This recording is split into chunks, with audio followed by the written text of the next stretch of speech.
In Pokemon TCG Pocket, there are missions that tell you to knock out your opponent's Pokemon with a lightning type, with a fighting type, etc. Or win the game with a deck that only contains dark types, fire types, etc. You name it. So you need a deck of each archetype. You need a deck with only fighting types. You need a deck with only dark types, etc. And this is what this video is gonna be about. I'm gonna show you which decks are the best options to get these missions done. So let's start off with the lightning type, which your only option in that archetype is Pikachu EX. It's by far the best, outclasses everything else, so this is the deck list that you need to use to fulfill these missions in the most consistent and optimal way. If you're wondering what the deck list looks like, check out the meta breakdown for Pikachu EX on my channel. Moving on to the water type now. Obviously here Starmie EX is the best deck list for this. Check out my meta breakdown for Starmie EX to find out what the deck list actually looks like. You can also play the Articuno EX deck list if you wanted to. It's also a very viable option, and maybe you would even get away with using the Blastoise EX deck list, but yeah, this is not one that I would recommend. Go for either the Starmie EX deck list, which is the best, or go for an Articuno EX deck list in case you don't have Starmie EX. So yeah, that's it for the water type. Psychic type, again, there's only one option here, and that is definitely Mewtwo EX.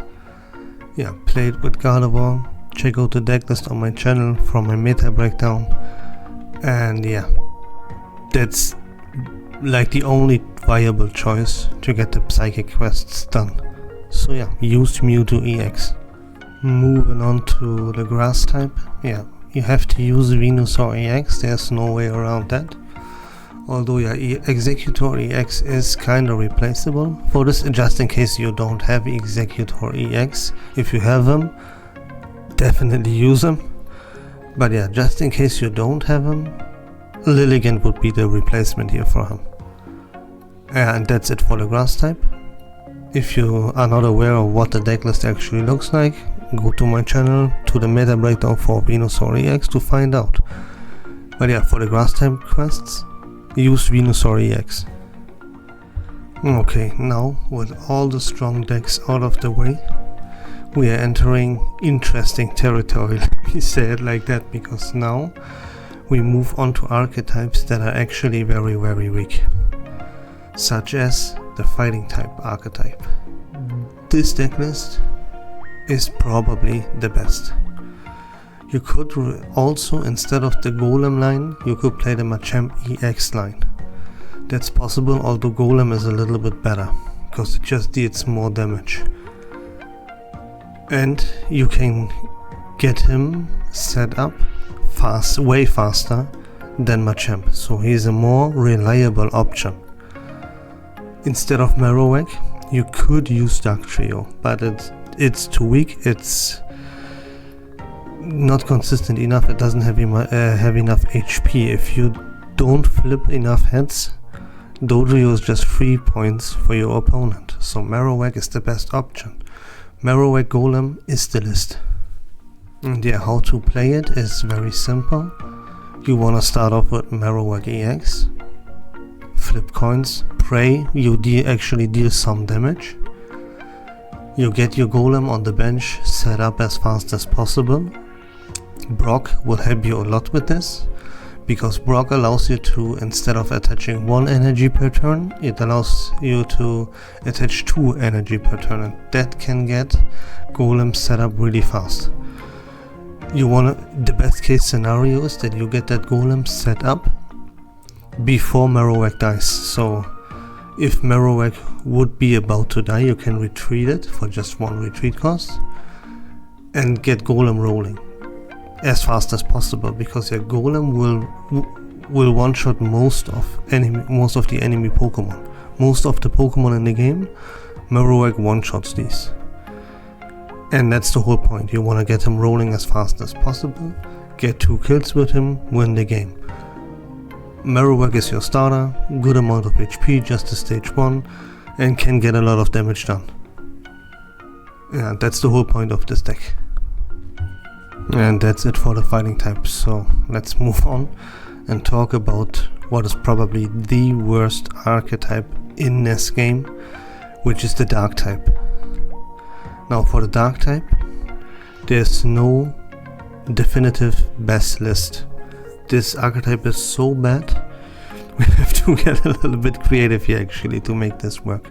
Now, this is the standard list, I would say, what most people would default to. And this is just simply Nidoking and Nidoqueen. You play both of these stage 2 lines, which makes you incredibly slow. You have no good start to the game. It takes you a lot of time to get set up, and you are very dependent on how good your draw actually is, more than any other deck. And so yeah, the best case scenario would be to have a Nidoking on your bench with a Nidoqueen in the active, and then have Nidoqueen deal 130 damage every turn. That's the best case, but yeah. Good luck surviving the early game actually, because you have no reliable option here to start the game. Everything is weak. You need time, but you can't buy yourself that time. And yeah, I mean, there's really not much else to say other than good luck. And yeah, let's talk about the second deck list real quick, which is a little bit more consistent but not much better by any means. So here we have Arbok and the Pidgeot line. And the plan is to have a Pidgeot on the bench and use his ability Drive Off, which gives you simply a free Sabrina every turn. So you can switch out your opponent's active Pokemon, but the problem is that your opponent chooses which Pokemon he puts into the active. So yeah, which kinda defeats the purpose a little bit at least. Because the point of this deck is to trap the enemy opponent's active Pokemon with Arbok, because Arbok's attack makes it so that the enemy's opponent Pokemon can't retreat. The plan would be to always have a Pokemon trapped in the active that your opponent doesn't want to have in the active, but since he can choose what to put in the active, when you use Pidgeot or Sabrina deck, that defeats kinda the purpose what Arbok does. But still, make no mistake, this deck list is still a little bit better than the Nidoking, Nidoqueen deck, because it's more consistent. But yeah, it doesn't have as high of a ceiling. But yeah, it's another option to get those quests done. Finally done with covering the worst archetype in this game.